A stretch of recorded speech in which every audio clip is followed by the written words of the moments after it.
The heart of our missions is that God will be glorified and the others will know the grace of God who has called us. Learn how God is using the lives of people like you and like me to expand His kingdom. This is Between Brothers. Parte B en otro momento. Claro, yo puedo compartir eso, por supuesto que sí. Y yo quiero preguntar, ¿de dónde formaste tu doctrina? Porque pues no son tan calvinistas tampoco en Río Grande. Claro. Mira, esa es una muy buena pregunta. Y esa fue otro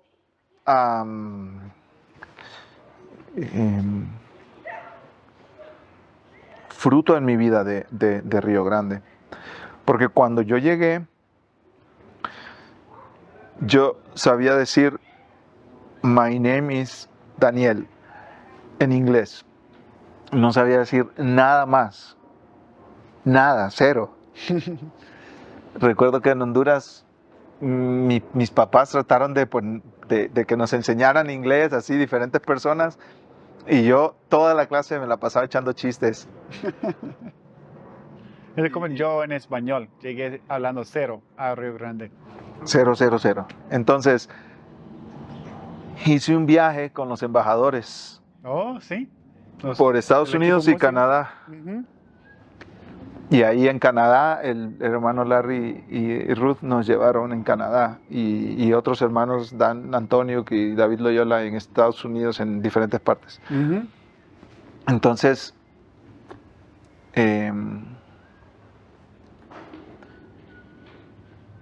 yo era el único de los 5 músicos que no hablaba nada de inglés en ese viaje. Y los 4 otros eran mexicanos. Y todos eran tan bromistas. Y se reían entre ellos hablando en inglés. Y yo decía, ¿qué dijeron? ¿Qué dijeron? Y me hacían así, tú no sabes. Y me molestaron todo el viaje. Entonces, en la última parte del viaje, yo le dije a Dani Antoniuk, el hijo de Dan Antoniuk, a Dan Antoniuk y su familia, ellos me adoptaron. Y yo les decía a mi papá y mi mamá gringos, les decía yo. Ellos como que me adoptaron y hasta el día de hoy sigo en comunicación con ellos. Entonces yo le dije a Dani, ¿tú conoces a Dani? Sí, Dani Antonio. sí. Que ahora ya está casado y tiene hijos y todo. Ah, sí, también. No tan bueno, pero supongo que sí. No, tampoco estaba en su boda. Vino por otra boda. Conocí a él un poco. Entonces yo le dije, tú me vas a enseñar a mí inglés. ¿Cómo lo vamos a hacer? Él no sabía nada de español, yo no sabía inglés. Entonces yo agarré una libreta y empecé a escribir mi introducción cuando íbamos a tocar en las iglesias. Hi, my name is Daniel, I am from Honduras. Y todo. Y él me corregía. No, not like that, like this. No, don't pronounce it like that, like this. Y esa fue la manera en que yo empecé a aprender inglés, con esa libreta. Cuando llegué al instituto de regreso, yo dije, yo tengo que aprender inglés, cueste lo que cueste. Y lo primero que hice fue compré un MP3 player de $50 en Best Buy y me fui a internet y puse English Sermons Download Free. Por la pura gracia y misericordia de Dios, no salió Joe Austin, ni Kenneth Copeland, ni Benny Hinn, por la gracia de Dios. Los sermones que estaban ahí, que yo dije, yo ni sabía quiénes eran. Los primeros, esos son los que voy a escuchar. Paul Washer, John MacArthur, Albert Mohler, John Piper? No at the beginning, but later on. Charles Leiter, que fue Charles Leiter, y otros que no recuerdo, pero todos eran reformados. Soteriología reformada, todos. Los descargué, no sabía quiénes eran, te lo prometo, no sabía quiénes eran. Los descargué, los puse en MP3, sí había escuchado a John MacArthur, allá en Honduras he escuchado su nombre. Los puse en MP3 y salía a correr en el instituto y escuché cientos de sermones y todos los días, y me puse como meta De ahora en adelante, si nos piden 10 fuentes en el paper de 10 páginas, 5 van a ser en inglés, obligatorio. Me puse como meta. Y empecé, cada oportunidad que tenía de platicar con alguien en inglés, la usaba. Y así aprendí inglés. Así aprendí inglés. Entonces, ¿cómo llegué a las convicciones reformadas? Por eso. Por eso. Wow. Porque yo empecé a escuchar, por ejemplo, recuerdo los primeros sermones que escuché en inglés fueron de la regeneración. Toda una serie de, no sé, 20 sermones de la regeneración. Y me voló la cabeza. ¿Cómo regeneración? ¿Cómo? Y el Espíritu Santo nos regenera y nacer de nuevo. ¿Y qué es nacer de nuevo? Y por qué, cómo funciona y que Dios te elige y antes de la fundación del mundo y todo eso, así. Y después, Qué loco. Estoy muy loca, ¿no? Cuando- Eso. ya llegó otro, Jonathan Tucker, no sé si lo conoces tú. Estudió en Río Grande, pero no los 4 años completos, sino solo 2. Después se fue a estudiar a Master Seminary y ahora es pastor en Laredo, Texas.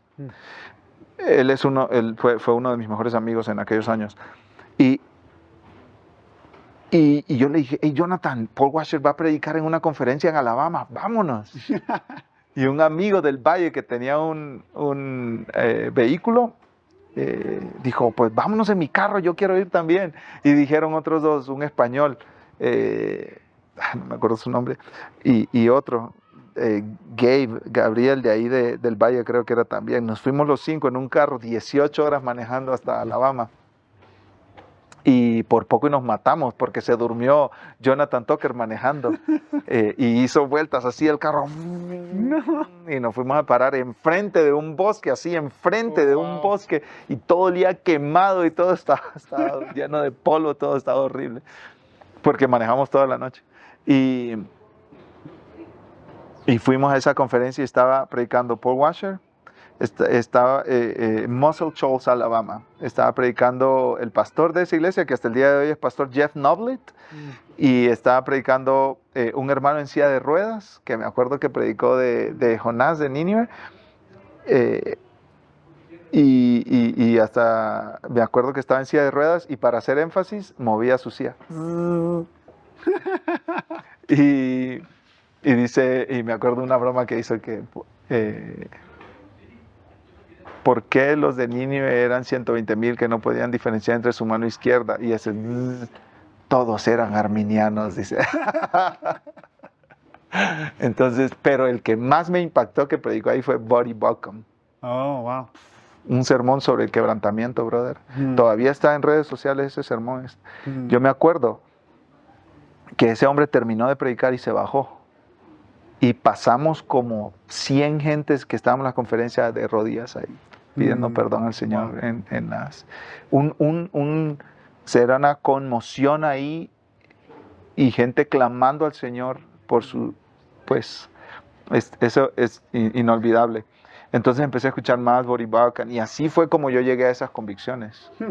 Después mi sueño era estudiar en Master Seminary, pero realmente nunca pude, nunca tuve esa convicción de, sí, voy a ir ahí, porque fui a la iglesia, antes de graduarme, fui a la iglesia y vi el seminario y todo, pero vi que era como esas cosas que uno dice, yo tengo una gran expectativa, pero es como, es imperfecto, o sea, todo es imperfecto, porque mucha gente piensa en John MacArthur y en Grace Community Church y en Capitol Hill Baptist Church y en 10th Presbyterian, y esas iglesias, lo máximo, y tú llegas ahí, tienen los mismos problemas que en todas las iglesias, Es una iglesia, y hay adulterio, y hay fornicación, y luego pues Steve Lawson lo encontraron con una mujer allá, y cuando fui a Capitol Hill, que yo, wow, Mark Dever, Capitol Hill,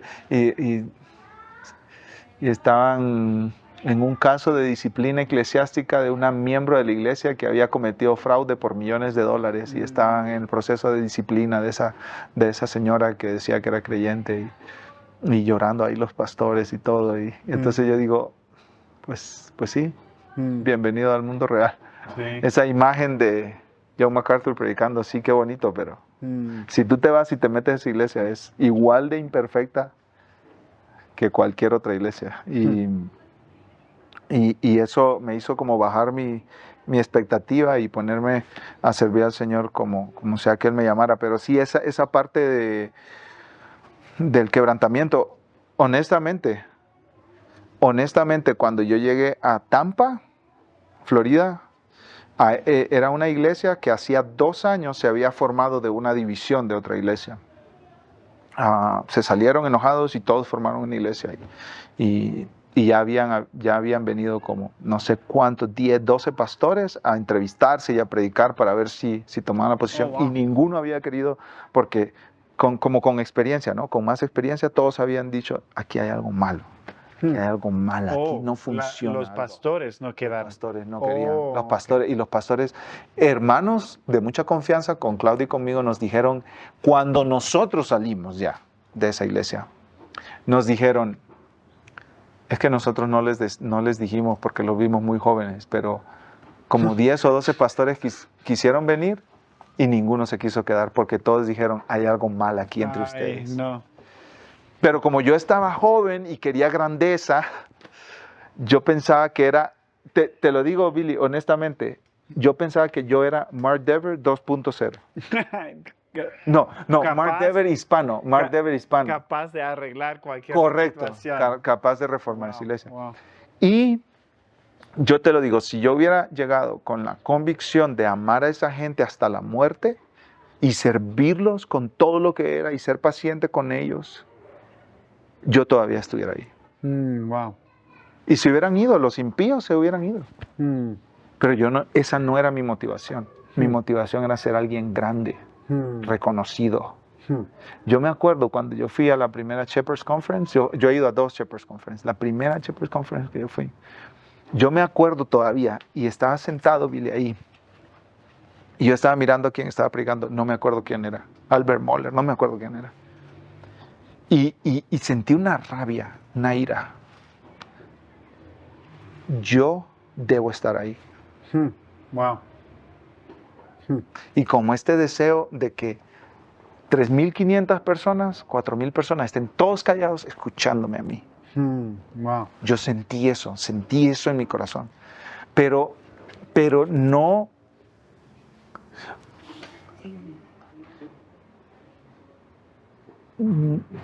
vi la necesidad de tratar con eso. Eso es lo que Dios tuvo que mostrarte. Correcto. Mm. Y me acuerdo, ya viviendo aquí en Guadalajara, todavía no era pastor, todavía la iglesia no estaba ni en planes. Me tocó predicar Filipenses 2 por video en medio de la pandemia, en medio del COVID, que todo era por video, las iglesias estaban cerradas. Me tocó predicar Filipenses 2. No hagan nada por contienda, por vanagloria, sino antes bien con humildad, considerando a los demás como superiores a ustedes mismos. Haya en ustedes el mismo sentir que hubo también en Cristo Jesús, el cual siendo en forma de Dios no estimó el ser igual a Dios como cosa que aferrarse, sino que se despojó a sí mismo, tomando forma de hombre, haciéndose semejante hasta la muerte y muerte de cruz. Cuando yo estaba estudiando eso, yo no iba a predicar ese texto, lo iba a predicar a un amigo, pero él estaba muy enfermo, muy débil, y me dijo, Daniel, no puedo. Me llamó el jueves en la mañana, Daniel, no puedo, y le dije, no te preocupes, yo lo predico. Y ese mismo jueves, después de que él me llamó, abrí la Biblia y empecé a estudiar. Y mientras estudiaba, hermano, yo tenía que parar y yo tenía que decir, Señor, es que si yo sigo a este Cristo, ¿por qué soy tan arrogante? Y por primera vez en toda mi vida, Billy, por primera vez en toda mi vida, vi mi orgullo tal y como, con lo horrible, asqueroso, putrefacto, maloliente, ofensivo que es. Por primera vez en mi vida, lo vi. Y esto es después de que me enfrenté con las hienas de aquella iglesia, o sea, después. Pero por primera vez lo vi en Filipenses 2. Ese pasaje para mí es tan central en mi vida, por primera vez lo vi.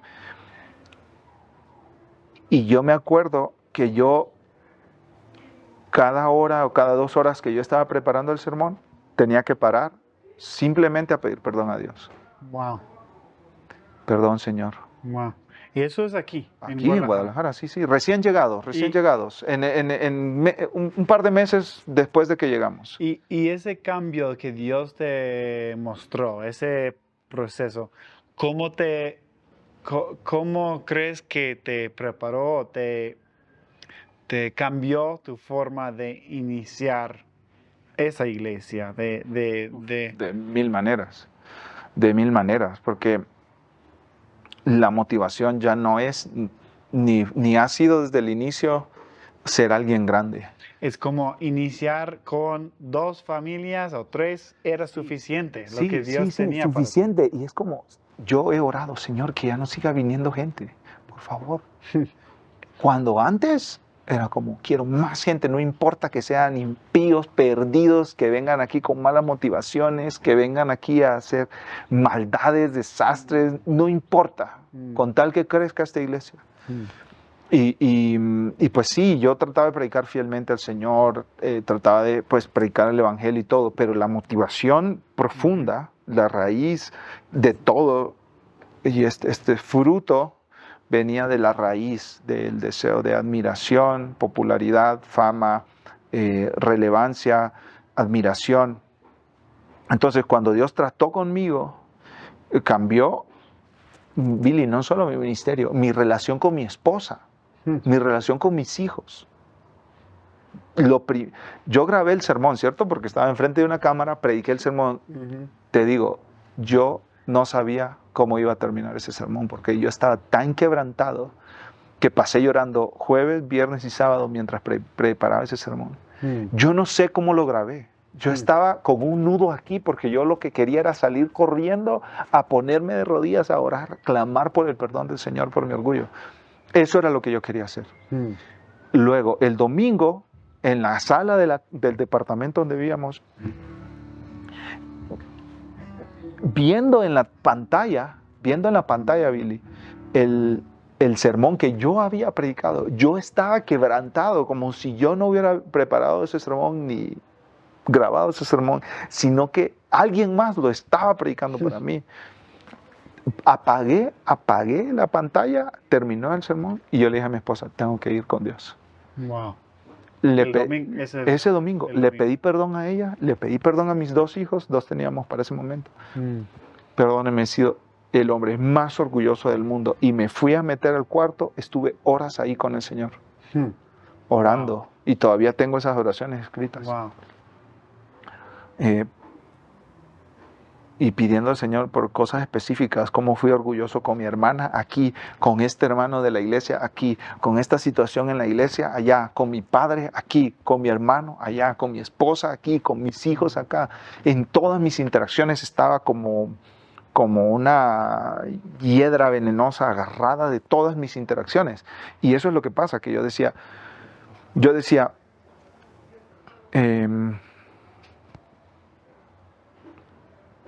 yo quiero servir al Señor, yo quiero servir. No, yo me estaba sirviendo a mí. Estaba construyendo mi reino, no avanzando el reino de Cristo. Entonces, como esa era la motivación de mi corazón y eso era lo que movía de verdad mi vida, era el timón del barco. Entonces, claro, por eso chocaba a cada momento con un montón de personas. No porque buscaba su bien y los amaba y los servía, sino porque me amaba a mí y estaba viendo cómo me está estorbando para lograr mis propósitos, mis más grandes propósitos. Entonces, el Día de la Madre del 2020 fue que yo prediqué ese sermón. Y eso moldeó totalmente ahora cómo plantamos esta iglesia, ¿sí? O sea, que yo pueda ir a la casa de una hermana. Tengo una pregunta. Bien puede ayudarnos a compartir parte de tu... Pero esto lo está grabando. Sí. Pero esto lo vas a poner en el podcast. Si quieres. Depende de ti, amigo. Pero yo no lo he estado compartiendo tan organizado, no sé, porque hay yo sé. Hay como una... Pero está bien. Hay como una línea que yo pudiera compartir. A ver, mi pregunta ahora es, como Dios te salvó, como reconociendo, otra vez, como que alguien tenía como todo lo que estabas buscando, pero estaba viviendo para Cristo, ¿verdad? Y te salvó. como quiero lo que Él tiene, vivir por Cristo. Y ese cambió tu vida. Y ahora estás hablándome de otro cambio de vida. ¿Crees que va a pasar otra vez? ¿O esas etapas pasan así en la vida de un cristiano, un creyente, que Dios como a veces nos trata de forma más así? ¿O era algo específico que Dios tenía que tratar en tu vida? No sé, es algo que me pregunto ahora. Claro. Yo creo que como padre, tú sabes que tus hijos son muy diferentes el uno del otro, ¿cierto? Sus personalidades son diferentes, su sentido del humor es diferente, sus gustos son diferentes. Yo tengo 4 hijos, 2 niñas y 2 niños, y entre las niñas son muy diferentes, entre los niños son muy diferentes, de las edades cercanas son muy diferentes, de las edades cercanas son muy diferentes. Entonces, con cada uno mi trato es diferente, ¿sí? Aprieto un poco más aquí, en esta parte que ella necesita, quito énfasis aquí, en esta parte que él necesita, etcétera. Corrijo de una manera diferente a este otro. Entonces, Dios trata con nosotros según nuestras necesidades en ese momento y preparándonos para lo que Él tiene en el futuro para nosotros. Entonces, yo creo que nos sorprenderíamos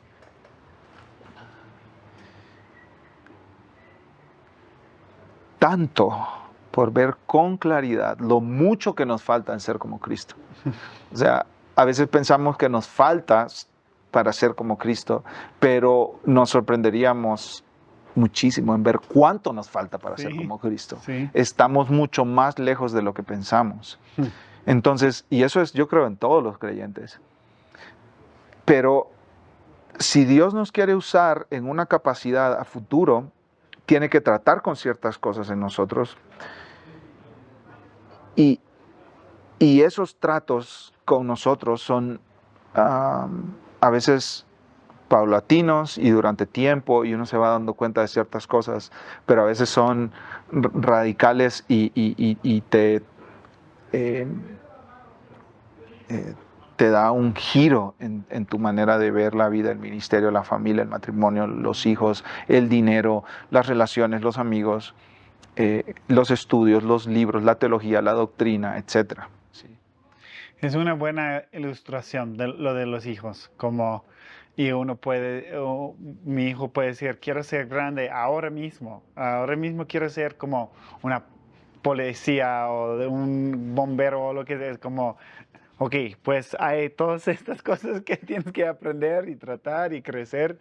Y a veces me pregunto, ¿por qué Dios nos nos muestra y nos hace crecer?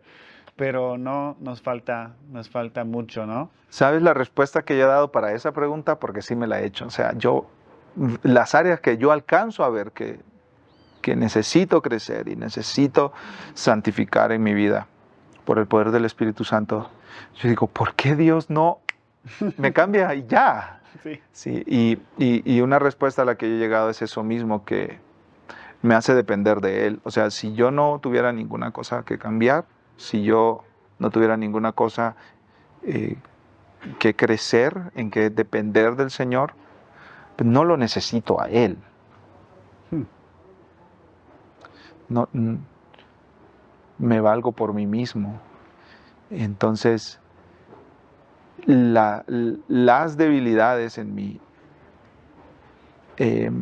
las áreas de mi vida que no están santificadas, me hacen correr a Él y decirle, Dios, te necesito aquí. Te necesito aquí, Señor. Y es como, creo yo, el sufrimiento en general, ¿no? El apóstol Pablo le pidió al Señor que le quitara el aguijón de su carne. Y Dios le dijo, bástate mi gracia, porque mi poder se perfecciona en tu debilidad. Cuando tú eres débil, entonces eres fuerte. Entonces, cuando yo soy débil, cuando yo estoy aquí batallando, corro a Dios y le digo, Señor, dependo de ti. Y también, porque yo estoy batallando con mi pecado, ¿cierto? Yo estoy batallando con estas áreas de mi vida. Yo sé lo que es batallar con el pecado. Y entonces cuando veo a mi hermano en la iglesia que está batallando con su pecado, yo no soy rápido en juzgar. No soy rápido en decirle, tienes que cambiar. No soy rápido en decirle, santifícate, no sigas siendo inmaduro. Porque yo sé lo que es batallar. ¿Sí? Entonces yo puedo ser paciente con el otro. Yo puedo tener compasión con el otro. Porque yo no estoy desde un grado de superioridad moral diciéndole, ¿por qué no eres como yo? No. El que dice eso es que nunca ha batallado con su pecado. Nunca ha batallado con su pecado. Entonces no puede mostrar gracia y compasión porque no sabe lo que es esa lucha realmente. ¿Sí? Pero cuando tú sabes lo que es esa lucha, sabes lo que es querer cambiar y arrastrar tus pies a través de los procesos de santificación, entonces tú puedes ver al otro y decirle, hermano, tenemos un gran Salvador que es Cristo Jesús, ven a la cruz otra vez, ahí hay perdón y gracia y poder y motivación para seguir luchando. Apuntarlo a lo que para ti ha sido fuente de consuelo, gracia, compasión, amor, misericordia, buenas noticias en tu lucha contra el pecado.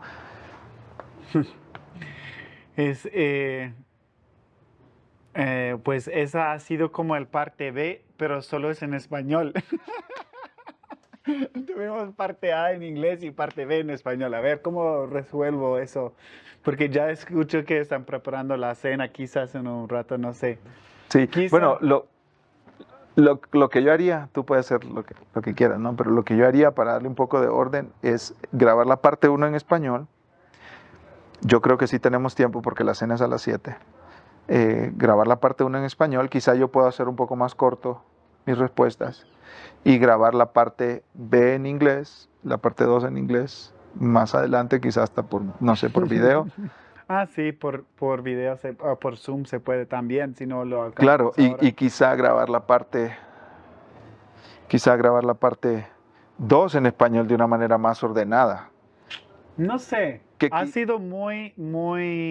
sido muy directo y muy honesto en eso. Es como realmente esa segunda parte ha sido más de expresar lo que Dios está diciendo, no solo como contar una historia. Entonces yo creo que es muy, muy interesante escuchar, pues por lo menos para mí. Sí. Entonces,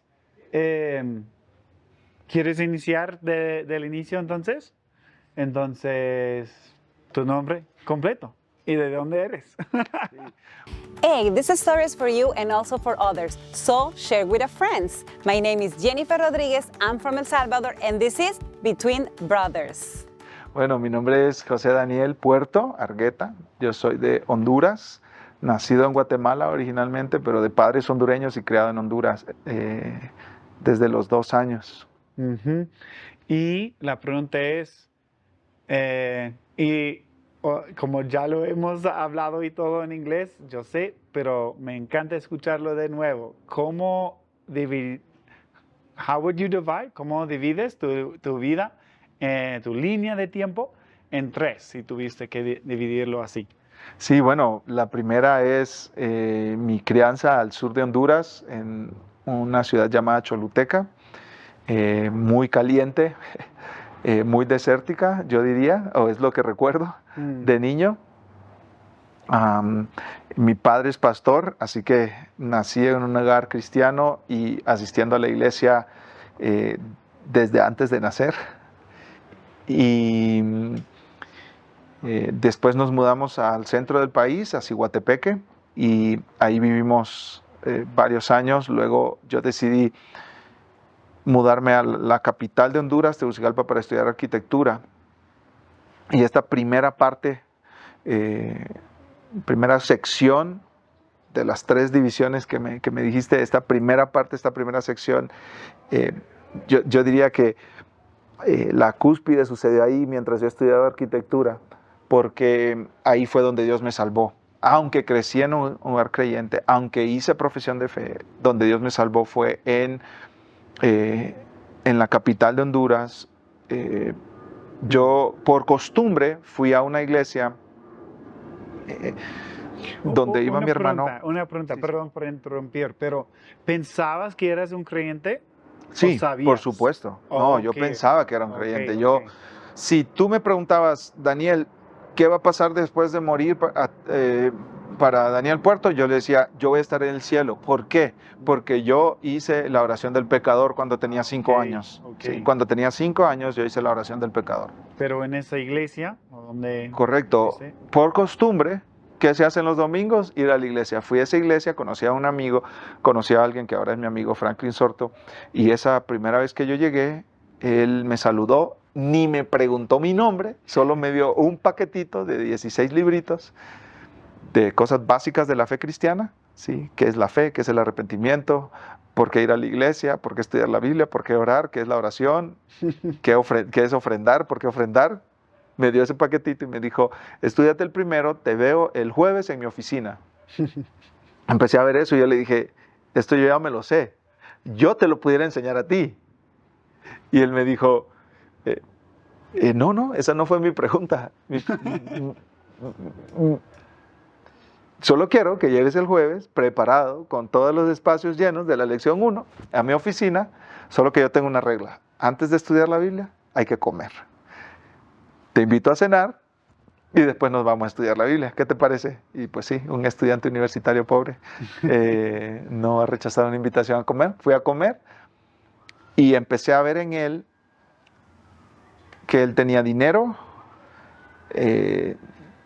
muchos recursos, vivía en una zona muy linda de la ciudad, una casa hermosa, tenía su propio vehículo, su familia tenía más vehículos, tenía un negocio de telecomunicaciones muy grande que daba servicio al ejército. todo lo que tú estabas buscando. Y eso era lo que yo estaba buscando en mi carrera de arquitectura. Por eso escogí arquitectura, porque yo decía, los arquitectos tienen dinero, yo quiero tener dinero, yo quiero ser arquitecto para tener dinero. Entonces empecé a estudiar arquitectura por eso, pero yo empecé a ver en él que él tenía todas estas cosas, pero ninguna de estas cosas era la pasión de su corazón, sino Cristo. Y hubo algo que me llamó mucho la atención, que yo lo conocí, me hice amigo de él, salimos a comer una vez, 2 veces, 20 veces, iba a su casa, compartíamos mucho tiempo juntos, jugábamos fútbol, etc. Y yo durante meses no sabía que él tenía novia. Y yo me di cuenta que él tenía novia como 6 meses después. Y era una joven de la iglesia que era amiga mía también. Entonces, él no estaba obsesionado ni con su dinero, ni con su novia, sino con Cristo. Él le decía a su novia, que ahora son esposos y tienen hijos, él le decía, el domingo no nos vamos a sentar juntos. Estamos buscando a quién servir y a quién ayudar para seguir a Cristo. Entonces tú vas con las chicas y tú les ayudas a ellas a seguir a Cristo. Yo voy con los chicos, yo les ayudo a ellos a seguir a Cristo. Y para mí una relación de noviazgo no era eso. Una relación de noviazgo para mí era abrazos, miel, besos, toqueteos, ser inseparables. Pero para él era, estamos en una misión de ayudar a jóvenes, de contemporáneos de nuestra edad, a seguir a Jesús. Y esa es nuestra misión de vida. ¿Sí? No estamos enfocados el uno en el otro, sino los dos en ver a Cristo. Y a mí me impactó eso, era que yo me di cuenta de un joven más o menos de mi edad que su interés estaba en Cristo. Y eso empezó a hacerme preguntas. Yo me empecé a hacer preguntas.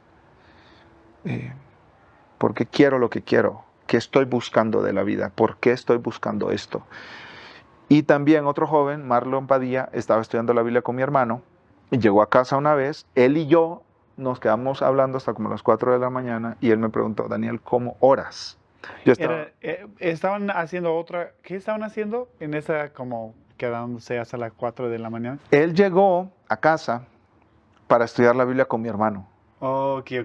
Pero habíamos como 6 estudiantes viviendo en esa casa y varios nos pusimos a hacerle preguntas, porque él era un joven de nuestra edad muy sabio, extremadamente sabio. Entonces le empezamos a hacer preguntas de todo. Pero simplemente, ¿cómo oras? De la vida, de los estudios, y todos se fueron yendo a dormir. Mi hermano se fue a dormir, no tuvieron el estudio bíblico, Y yo le dije, vente, vamos a seguir platicando tú y yo. A las 3, 4 de la mañana, él me preguntó, quiero saber cómo oras. Yo estaba hablando de éxito, estudios, trabajo, dinero y novias. Y yo hablé y hablé y hablé. Y a las 3, 4 de la mañana él me preguntó, ¿cómo oras? Y en ese momento, yo no sé qué hizo él, pero Dios empezó a tratar conmigo. Él me hizo esa pregunta y yo no recuerdo qué pasó con él. Yo creo que se fue a dormir a otro lado y después se fue a su casa. Pero Dios estaba tratando conmigo. ¿Y cómo trató conmigo? Yo no sabía cómo orar porque no lo conocía a él, de verdad. Yo pensaba que lo conocía, pero no lo conocía. Y ahí empezó a hacerse realidad todo lo que yo había escuchado durante toda mi vida. El pecado me separa de Dios. ¿Por qué yo no conozco a Dios? Por mi pecado. Pero Dios quiere que yo lo conozca y es a través de Cristo. Y se encendió la luz en ese momento. Para mí. Me dormí, en algunas horas, esa madrugada me dormí, en unas horas me desperté, fui a la universidad y era una persona nueva. Lo descubrí de varias maneras. Una manera es que ya no me atraía el hecho de ser arquitecto y tener dinero.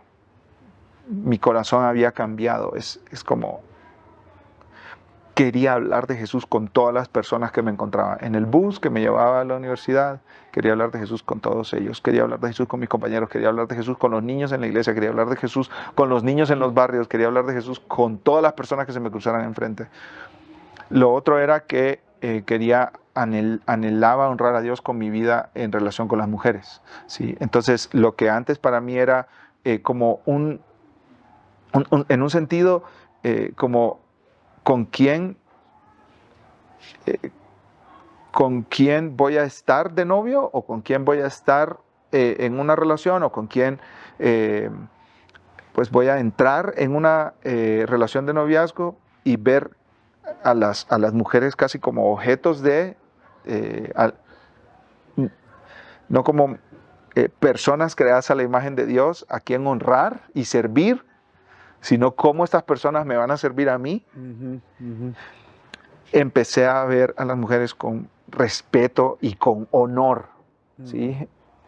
Y la otra cosa es que tenía una hambre de la palabra de Dios y en todas estas dinámicas empecé a sentirme incómodo en la universidad estudiando arquitectura y empecé a preguntarme, ¿qué estoy haciendo aquí? ¿Por qué estoy aquí? Ya no quiero el dinero que antes quería y por eso quería ser arquitecto, sino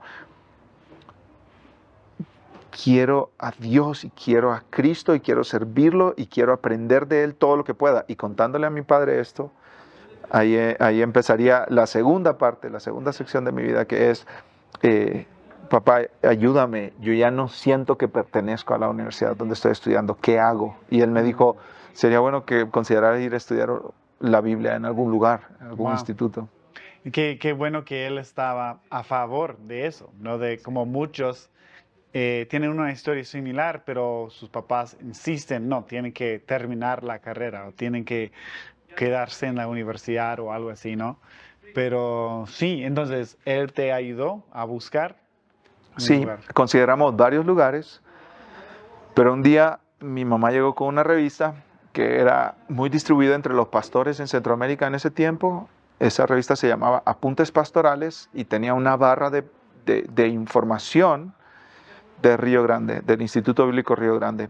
Y mi mamá llegó y dijeron, ¿ya consideraron este? ¿Ella lo leyó? Estaba en la revista y lo notó, sí, por alguna razón. Sí, por alguna razón. Y mi papá dijo, yo he escuchado un poco de ese instituto, vamos a explorarlo. Exploramos, llené mis papeles de admisión, me aceptaron, hice mi proceso de obtener la visa de estudiante, me la aprobaron y fui a estudiar. Y yo pensaba que iba a ser algo rápido, como voy a estudiar, vengo a Honduras a servir. Como ir a la esquina por las tortillas y volver. Exactamente era lo que yo estaba pensando, que era algo que me iba a tomar pues un poco de tiempo, voy a la tienda, voy a la esquina, compro las tortillas, regreso y a servir aquí. Pero no sucedió así, todo lo contrario, era una expectativa totalmente equivocada, porque esos 4 años son un largo tiempo y las relaciones que Dios me permitió desarrollar, los amigos que me regaló, las influencias que yo tuve en esos 4 años del Instituto Bíblico, pero también de fuera, básicamente cambiaron mi vida. Y lo que más cambió mi vida fue que me casé con otra estudiante que llegó 2 años después de que yo ya estaba ahí, Claudia Campos de Guadalajara. La conocí y básicamente a los meses ya dije yo me voy a casar con Claudia y bueno, estando ahí fue que conocí a la que hoy es mi esposa, gracias a Dios, y pues cambió totalmente mi vida. Mira, no pregunté cómo decidiste. Dijiste que no eres alguien que espera un señal para actuar, como evalúas las opciones y decides. ¿Cómo decidiste? Ella es quien es para mí. Bueno, yo llegué en 2006, estudié 2 años y en el enero del 2009, estudié pues 2 años y medio creo, y en enero del 2009 llegó Claudia. Y un amigo mío con quien yo había pasado vacaciones ya en la Ciudad de México y su hermana, que era su compañera de cuarto, me dijeron, hey Daniel, vente, vamos a presentar a la compañera de cuarto de mi hermana. Y me la presentaron y yo la conocí y yo dije, wow, qué guapa esa chica. Entonces, inmediatamente esa misma noche, estamos hablando de enero del 2009, en las conferencias que hay al inicio del semestre, yo estaba dirigiendo con la guitarra, la música, era uno de los que estaba dirigiendo. Fui a mi cuarto y le dije a mi amigo venezolano, que era mi compañero de cuarto, Douglas Torres, hey, conocí a Claudia y me gustó muchísimo. Le dije, no sé, yo quisiera conocerla más. Entonces, él me dijo, yo te voy a ayudar. Y empezó a buscarla intencionalmente para sentarse en la misma mesa de ella a la hora del desayuno, de la comida o de la cena, y platicar y hacerle muchas preguntas. Entonces él llegaba al cuarto y me decía, esa chica es fenomenal, piensa diferente a muchas chicas. Entonces yo le dije, ayúdame a orar por esto. Y empezamos a orar, él y yo ahí. Y luego otros amigos, yo los llamaba y les decía, ayúdenme a orar. Pero estoy hablando de que apenas habían pasado semanas nada más de conocerla. Pero ya, como todo Sí, de inmediato. Y le di, empecé pues, también a conversar con ella, a hacerle preguntas. Y hubo algo que me llamó mucho la atención, porque ella,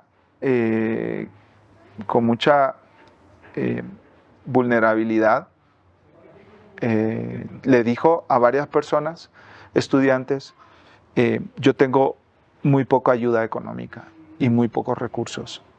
Entonces, si tú quisieras que yo hiciera algún trabajo, como planchar tu ropa, o no sé, como ayudarte con cierta cosa, y tú pudieras ayudarme económicamente, yo lo puedo hacer sin ningún problema, ¿sí? Para cubrir algunos gastos, ¿sí? Y pues básicamente ella era algo que realmente yo no había visto, como esa disposición de voy a hacer algo de esfuerzo, incluso vulnerabilidad de expresar yo tengo necesidad. Y cuando empecé a ver características en ella que me cautivaron, pero yo no le decía a ella que ella me gustaba y que yo estaba interesado en ella. Pero ella inmediatamente empezó a expresar que yo sí le gustaba. No con palabras, ¿sí? Pero con acciones. Oh, wow.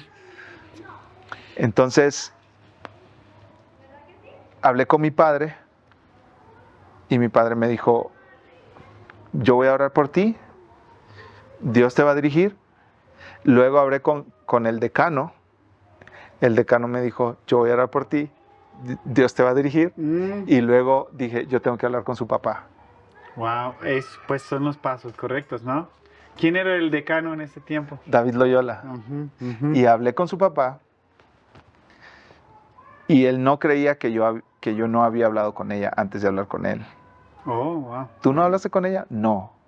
Yo estoy pidiéndole permiso a usted para hablar con ella de esto. Wow. Inmediatamente él me dijo, sí, pero sean amigos, no apresuren las cosas. Y en abril de ese año, yo le dije al decano, David Loyola, yo quiero hablar con Claudia, pero quiero que usted sepa y que sea testigo de esto, ¿sí? Porque yo no estoy haciendo como a escondidas, allá, solo entre ella y yo, sino en público. Mi padre sabe, su padre sabe, usted sabe, y no quiero pasar por ninguna autoridad aquí. ¿Sí? Entonces, pues básicamente el hermano decano me dijo, sí, por supuesto, pueden hablar, y fuimos a su oficina. Él nos dio un espacio ahí cerca de su oficina, y en enero la conocí y en abril le dije, yo me quiero casar contigo y te lo quiero decir, ¿sí? Tú me gustas y yo quiero que tú sepas que yo estoy buscando una relación contigo, pero hacia el matrimonio, no de noviecitos y a ver qué pasa, sino caminar hacia el matrimonio. No inmediato, pero quiero que tú sepas que esto es lo que hay. Y ella se sorprendió muchísimo y 2 años, exactamente 2 años después, en enero del 2011 nos casamos, después de que yo ya me había graduado. Qué bueno. Yo creo que probablemente eso fue la cosa número 1 que cambió tu vida en los 4 años. Pero ¿qué más? ¿Qué fueron las otras cosas? Pues hay que compartir sobre cómo aprendiste a predicar. Pero ¿en qué más Dios te preparó o te cambió? Yo estuve en varias iglesias mientras estuve en Río Grande. Pero en donde estuve más tiempo fue en una pequeña iglesia bautista a 1 hora de distancia, y el pastor de esa iglesia era mi profesor de predicación. Entonces, una de las cosas que más me impactaron en mis años de seminario fue la clase de predicación de él, pero también las prácticas en la iglesia, ¿sí? Cada miércoles durante el semestre yo iba y predicaba en su iglesia. Y entonces él me daba las clases entre semana. ¿Homilética es o hermenéutica? Homilética, las clases de homilética, sí, de predicación. De cómo predicar. Correcto. Y luego el miércoles me subía en su vehículo y él manejaba 1 hora hacia la iglesia de ida. Y esa hora yo tenía que estar diciéndole de qué iba a predicar. Toda la predica. Él se subía y me decía, Daniel, dime de qué vas a predicar. Y arrancaba. Llegábamos a la iglesia. ¿Solo tú, el único estudiante en esa iglesia? El único estudiante en ese tiempo, Okay, y después ya iban otros estudiantes, tiempo, 1 o 2 más. En ese tiempo solo ustedes 2. Correcto. Y a veces iba su esposa con nosotros, a veces no, solo él y yo, a veces iban sus hijos con él, a veces no, a veces solo él y yo. Entonces, yo predicaba ya, y de regreso él me daba retroalimentación. Y su retroalimentación era brutalmente honesta. ¿Él era mexicano o qué? Mexicano, pero de Monterrey, del norte. Y los norteños son conocidos por ser brutalmente honestos. Okay. Entonces, me acuerdo las primeras semanas, él me decía, tu introducción fue horrible y después de tu introducción no dijiste nada que valiera la pena. En otro momento me acuerdo que él me dijo, sí ¿viste la joven que llegó y que se sentó en la última banca de la iglesia? Sí, ok. Ella tenía como 6 meses de no llegar y yo creo que no va a llegar otra vez porque predicaste horrible. Entonces, él estaba puliéndome a mí y me decía, ¿por qué esa introducción? ¿Por qué esa conclusión? ¿Por qué estos puntos? ¿Por qué este orden? ¿Por qué no este otro orden? ¿Pensaste en esto? ¿Pensaste en esto? Y las primeras semanas yo estaba totalmente frustrado, pero también enojado. Y yo recuerdo que llegué a mi cuarto y tenía un compañero venezolano, Douglas Torres, que hasta el día de hoy es mi amigo, y seguimos en comunicación. Y yo llegué y le dije, ¿qué se cree ese hombre? Es tan altanero y altivo y me da una rabia que me hable así. Yo estoy preparando mi sermón, esforzándome tanto en medio de los estudios, las clases, el trabajo, las tareas y de todo lo que tengo que hacer. Tengo que preparar un sermón para el miércoles y él me destruye cada vez que venimos de regreso. Y él me dijo, a ver, Daniel, a ver, calma. Piensa un poco. ¿Cuántos años tiene él predicando? Como 30. ¿Cuántos tienes tú predicando? Como 3 semanas. Hay mucha diferencia. Y él, estoy seguro que no te odia, que no quiere tu mal, que no quiere dañarte, que quiere tu bien, que quiere que tú crezcas, que tú madures, que tú aprendas. Y eso es lo que está haciendo. Y yo creo que Douglas me ayudó a no renunciar a esa iglesia y a no pedir un cambio de ministerio y a no pedirle a él que me dejara hacer otra cosa. Douglas me ayudó mucho. Y aprendí mucho de lo que hoy es mi predicación, lo pobre y lo mucho que le hace falta, pero muchas de las bendiciones que yo obtuve como predicador vienen de él. Mi padre es la mayor influencia y yo lo pondría a él en segundo lugar, como la mayor influencia de mi predicación. Wow. Mencionaste también como con el tiempo, ¿era 3 años con esa iglesia? Si no me equivoco, como 3 años. 2, 3 años. Sí. Y que recuerdas que sí te afirmó, como cuando estabas creciendo. Por supuesto, sí. Cuando recuerdo una vez que prediqué de Mateo, el Sermón del Monte, una sección del Sermón del Monte, y cuando veníamos de regreso, me dijo, Daniel, ese era el sermón que nuestra gente necesitaba escuchar este día. Y me animó muchísimo. No solo corrigiéndome, sino también animándome cuando estaba mejorando en mi predicación. Sí. Ok, entonces eso fue como sección 2. Sí, y parte de lo que aprendí en Río Grande también fue a pensar. Las clases de apologética y teología contemporánea me ayudaron a pensar. Y fue mi último año de estudios. Esos maestros me empujaron a pensar sobre temas difíciles, sobre preguntas complejas. Recuerdo la maestra de apologética que ponía videos de ateos muy famosos del nuevo ateísmo y decían, respondan, escriban un documento que responda a esas afirmaciones. Y yo me sacudía porque yo no sabía cómo responder, pero me empujaron a leer teología controversial o incluso equivocada para responder a esos argumentos. Y esas clases específicamente me ayudaron a pensar, a estructurar argumentos, a convencerme de ciertas afirmaciones y poder defender posturas ortodoxas. Y evaluar información que estás recibiendo. Porque probablemente creciendo, en el inicio simplemente recibimos lo que llega a nosotros, ¿no? Entonces eso de llegar a un punto de poder, como dices, como pensar, evaluar. Interesante. ¿Cómo era? Apologética. Y teología contemporánea. Creo que no existe. No sé si existen esas clases ahí, pues, pero...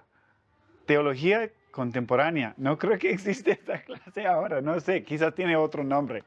Sí. Pero interesante. Muy bien. Entonces ahora, sección 3. Los años de ministerio. Los años de ministerio, sí. Me gradué en el 2010 y luego fui como plantador de iglesias a Missouri. Había hecho mi verano práctico en el 2009 y lo hice con un amigo de mi papá hondureño que trabajaba como pastor en un pueblo pequeño en Missouri y estuve con él ahí 2-3 meses en un verano. ¿Qué fue ese primer pueblo? ¿Recuerdas o no recuerdas?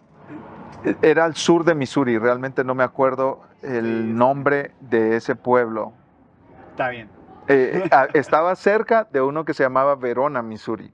Verona. Ok, muy bien. Sí, pero no me acuerdo. Son muchos pueblos pequeños ahí. Sí, Y no recuerdo exactamente el nombre del pueblo donde estaba el pastor, pero básicamente era una calle que cruzaba todo el pueblo y luego todas las casitas ahí cerca. Y ahí estuve sirviendo por el verano. Y ahí una iglesia de Missouri, de otro pueblo llamado California, me contactó diciéndome que necesitaban un plantador de iglesias. Y yo fui y serví por 3 años ahí. Estuve 8 años soltero. Luego, gracias a Dios, me casé con Claudia en enero del 2011. Y fuimos a servir ahí. Estuvimos 3 años en Missouri. California, Missouri. Un pueblo con 6,000 personas, 600 hispanos. Estuvimos ahí y hicimos una escuelita de música que les compartíamos el evangelio a los chicos y a sus papás. Hicimos también torneos deportivos de voleibol y de fútbol que nos ayudó a juntar hasta 200 hispanos ahí en unas canchas de voleibol, en un gimnasio de voleibol que tenía la iglesia. Y así pudimos llegar a la mayoría del pueblo, porque básicamente tocamos, yo diría, la mayoría de puertas para compartir el evangelio. Y llegamos a ganarnos la confianza de la gente. Al principio yo llegaba y me presentaba como el pastor de la iglesia hispana ahí. Y los hombres trabajaban la mayoría poniendo techos. Y al principio ellos me decían, ¿de qué trabajas? Y yo me presentaba como el pastor de la iglesia. Y ellos me decían, no, eso no es trabajo. Un trabajo de hombre. Un trabajo de hombre. Wow. Entonces yo me ofrecía para ir con ellos a subirme a los techos y servirles de ayudante. Wow. Entonces yo hacía los trabajos de los ayudantes, de subir el material a los techos. Y estaba con mucho temor porque las alturas me dan escalofríos. Pero allá arriba les compartía el evangelio y empezaba a hablar con ellos. Y algunos de ellos llegaron a la iglesia. Wow. Y fue un primer ministerio lleno de muchos desafíos porque había gente que incluso no podía leer, que no habían ni cursado la primaria. Y pues era un desafío porque era de empezar a enseñarles a leer para que leyeran la Biblia. Yo creo que por el tiempo, y como en el segundo parte B, hablamos de lo que Dios hizo en esos años en los Estados Unidos, que incluyen Missouri, luego Georgia, y luego Florida. Y las lecciones que él te enseñó, quizás se puede poner un resumen.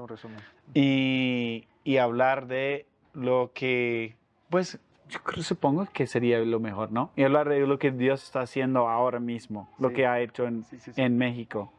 ¿Qué piensas? Excelente. Ok. Bueno, de Missouri, después de 3 años ahí, fui a Georgia. Ahí estuve 1 año, nada más, bajo el liderazgo de otro pastor. Y luego fui a Tampa y ahí mi familia y yo estuvimos 6 años. En algunos de esos años con visa de estudiante, en otros años con visa religiosa. Y la visa religiosa, por la regla, cuando nosotros estábamos ahí, las leyes decían que podía estar 5 años en el país, en Estados Unidos, y cuando esos años se cumplen, no puedo renovar y quedarme allá, sino salir 1 año, estar 1 año fuera para solicitar otra visa y regresar si me la aprueban. Entonces, eso fue lo que nosotros decidimos hacer. Queríamos estar 1 año afuera y luego regresar a Estados Unidos. Y estar 1 año fuera, luego regresar a Estados Unidos y seguir sirviendo en Tampa. Pero ya después de 6 meses aquí en México. De ese año decidimos quedarnos y establecernos aquí por diferentes razones, ¿sí? Pero principalmente porque iba a tomar mucho tiempo para que yo pudiera, mi familia y yo pudiéramos estar permanentemente en Estados Unidos con una residencia, ¿sí? Y queríamos ya establecernos en un lugar y dejar de estar mudándonos y mudándonos y mudándonos, ¿no? Querían, pues, en ese tiempo, parece que Dios te mostró que el ministerio de pastor es lo que Él estaba llamándote a hacer, ¿no? Correcto. Y sí, buscar un lugar donde pudieran quedarse por de largo plazo, ¿no? No 1 año, 2 años. Entonces, como aquí en Guadalajara se presentó esa realidad, ¿no? Supongo. Tuvimos 3 opciones, ir a Guatemala, Honduras o Guadalajara. Y evaluamos todas las opciones, pedimos consejo, oramos y decidimos quedarnos en Guadalajara permanentemente. Y ya sería una obra milagrosa de Dios que nos mudáramos de aquí. Es una decisión que tomamos de quedarnos permanentemente aquí. Y al principio que llegamos, estuvimos asistiendo a una iglesia donde un amigo mío era pastor y estuvimos ahí por, yo diría, 3 años. Y Dios puso en nuestro corazón el considerar plantar una iglesia al sur de Guadalajara. Guadalajara es una ciudad muy grande, 5.3 millones de personas, es masivo. Yo llevo viviendo 5 años aquí y no creo que conozco el 40% de la ciudad. Es una ciudad enorme, con muchas necesidades del evangelio. Está en una región muy dura para el evangelio. Guadalajara es un poco más abierta que en generaciones pasadas, o incluso que la generación pasada. Es un poco más abierta, los jóvenes están un poco más abiertos a escuchar nuevas ideas. Y nosotros hemos hablado aquí con gente que está practicando el budismo o que es totalmente atea, que viene de familias tradicionales, y la religión tradicional en México es la Iglesia Católica Romana. Pero la nueva generación está más abierta, pero incluso así toda esta región que se llama el Bajío Mexicano es una de las zonas menos alcanzadas de América Latina con el evangelio, incluyendo esta ciudad donde vivimos, Guadalajara. Entonces Dios puso en nuestro corazón plantar una iglesia en el sur de la ciudad.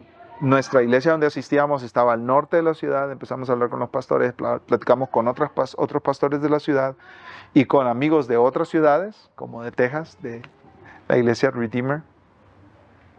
Y Dios confirmó que plantáramos una iglesia al sur de la ciudad.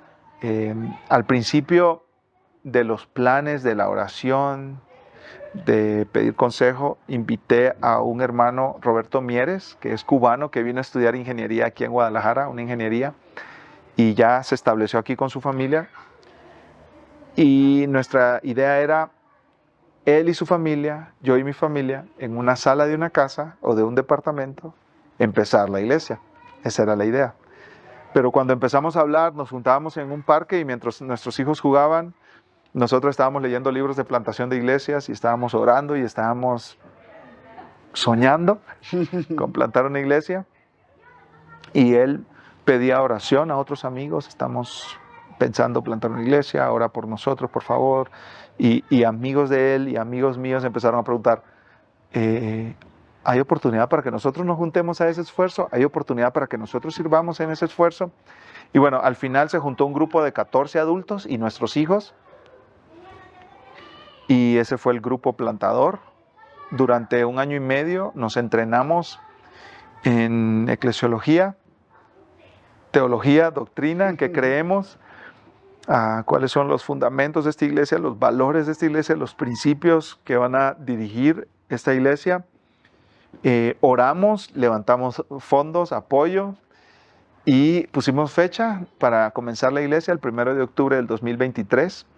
Y era como Era como, ¿cómo lo llamaron? Como sin anunciar a toda como estar invitando, era como un soft launch o algo así, no sé. Sí, la Como verdad, con los del grupo, ¿no? la verdad nunca hemos hecho ningún tipo de promoción. Ok, No tenemos redes sociales, ok. no tenemos un sitio web. Casi no tiene nombre. Es como Iglesia Bíblica Metropolitana, ¿no? Bueno, Iglesia Metropolitana de Guadalajara. Ah, ok, Ese ok. ahí nos quedamos en ese nombre. Ok, ok. L- em, lo único que tenemos es un canal de YouTube para grabar los sermones y subirlos para los hermanos que no pueden venir un domingo por una razón u otra, que puedan seguir la línea de lo que estamos predicando. Pero Iniciaron en este 2023. iniciamos en el 2023. La iglesia que más nos ha apoyado, que más de cerca ha trabajado con nosotros es Redeemer. Redeemer, pues tanto la iglesia en inglés como la iglesia en español han estado muy de cerca apoyándonos. Y con la visita y el apoyo de Redeemer, de otras iglesias, de otros pastores, incluso pastores locales que invitamos para que nos acompañaran en el primer servicio, comenzamos. Y sorpresivamente para mí y para todo el grupo plantador, habían 63 personas el primer día del primer servicio, que no se anunció, que no hubo redes sociales, que no repartimos folletos, volantes por ninguna parte. Personas no creyentes han estado asistiendo los domingos desde el primer domingo. Y siempre, cada domingo, por la gracia de Dios y por la misericordia de Dios, han asistido no creyentes a todos los servicios. Siempre vemos a alguien que no conoce a Jesús, que lo invitó a alguien de la iglesia, del grupo plantador, o que se dio cuenta por algún otro medio que nos estamos reuniendo aquí. ¿Y ahora? Y pues la 150. iglesia de ese primer grupo que asistió ese domingo ha crecido de una manera que nosotros no esperábamos, y ahora están asistiendo aproximadamente un promedio de 150 personas los domingos. Y la iglesia todavía es, no sé, es correcto decir, muy joven, como están por etapas como de membresía, de como, ok, ahora como confirmar miembros o no reconocer miembros, de entrenar líderes, eso es algo es muy lindo, muy bonito ver que hay los que están queriendo crecer, ser capacitados y poder, y que hay eso sería otra etapa, que hay pluralidad de líderes, de pastores, ¿no? Cosas así. Pero qué bueno, qué milagro de Dios lo que Él está haciendo aquí con ustedes. Y es una bendición para nosotros ser un pequeño parte. Y por eso yo quería venir y ver por mí mismo. ¿Qué está pasando aquí? ¿No? Sí, sí, sí. Sí, y es una iglesia bebé. No tenemos ni 2 años. Tenemos solamente 14 miembros, aunque hay personas en el proceso de membresía que dentro de muy poco se van a confirmar, y pudiéramos pensar que en unos cuantos meses vamos a tener quizá un poco más de 30 miembros, 40 miembros con los que están en el proceso de membresía. Estamos entrenando hermanos para servir en diferentes áreas del ministerio, algunos que tienen mucha claridad sobre su llamado al ministerio pastoral, otros que posiblemente podrán servir como diáconos, que por cierto aún no tenemos diáconos, pero es parte del proceso de madurez de la iglesia que hombres y mujeres se levanten para servir en áreas específicas de ministerio. Y estamos intencionalmente pasándolos por un proceso de entrenamiento. Intencional creo que es la palabra que resalta para mí, porque desde el inicio han tenido, pues, como, ok, vamos a iniciar, es nuestro plan, quizás no siempre va exactamente como pensamos, Dios cambia cosas, ¿no? Pero, y ahora, ok, pues 150, entonces unos pueden decir, pues, por lo menos tienes 100 miembros, ¿no? Pero no como 14, y vamos intencional, como pasos seguros. Correcto. Yo supongo que eso viene de lo que Dios te mostró en tus años de preparación, en cómo es plantar una iglesia, cómo es pastorear una iglesia. Sí, bueno, a través de todos los años, todos los errores que cometí, que son incontables, todos los hombres que influenciaron mi vida, pastores, amigos que amo, aprecio y valoro, que me enseñaron, eso fue un error, eso no estuvo bien, este es el camino, o esto lo animo en ti, esto lo debes desarrollar más.